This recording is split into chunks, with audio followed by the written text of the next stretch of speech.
Party wasn't just doing damage control at the national level this week. A number of local elections also threw up terrifying results. Just look at Texas, the Lone Star state, in that a Lone Star is what most people would give Texas on Yelp.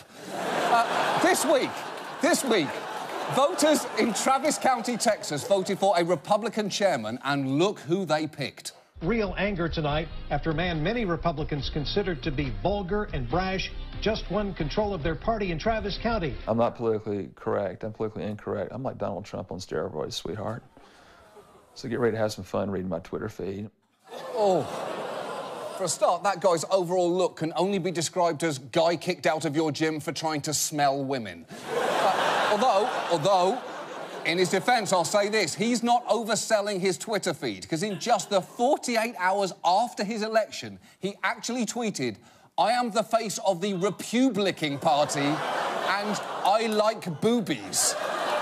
Which is still nothing compared to my absolute favourite tweet of his, which read, "If you Google Robert Morrow 11-inch penis confirmed, you get over 11,800,000 hits. I'm just saying." Which, for the record, is not true, because we did it and we only got 472,000 hits.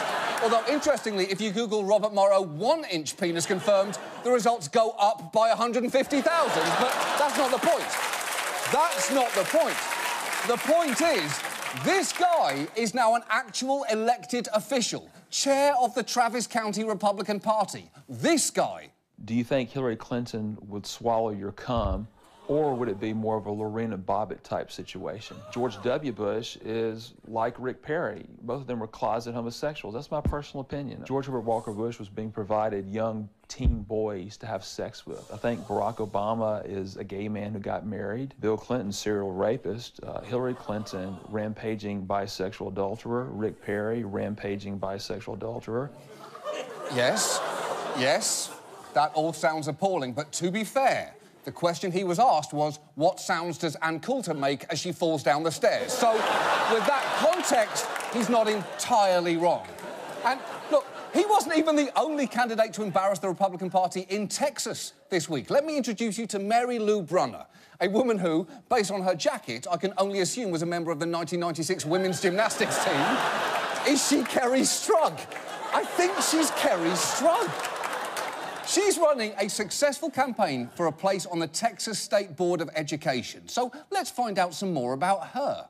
Brennan has recently come under fire online for some passionately stated opinions she holds, including the idea that global warming was made up to promote global socialism and that President Obama paid for drug addiction in his 20s through homosexual prostitution. How do people think that people on welfare who also have a drug habit, how do they think they pay for their drugs?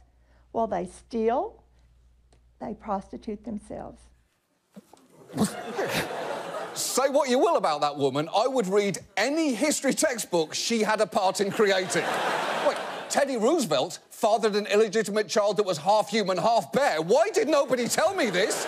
Education is fun, I yearn to learn.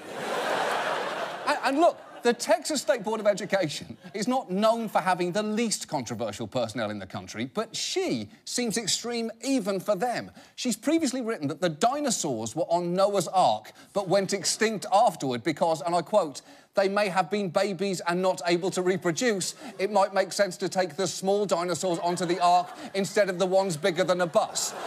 Which is clearly scientifically wrong. The reason we don't have dinosaurs isn't because they were too small to have sex. It's because nobody fucks on a cruise. The dinosaurs were probably just too full from the buffet. Crack a book, lady. Crack a science book. Now, to their credit, Republicans were quick to distance themselves from both candidates, with the current school board member saying Brunner would be a human rain delay, and the Texas governor's office issuing the statement, "Robert Morrow in no way speaks for the Republican Party or its values." But doesn't he, though? Because in this election cycle, it'd be a lot easier to argue that your party shouldn't be judged by people who spread weird Obama conspiracy theories and brag about their dicks, if that didn't also accurately describe your presumptive nominee for the presidency. It's a weird election time we're going through. So let's move on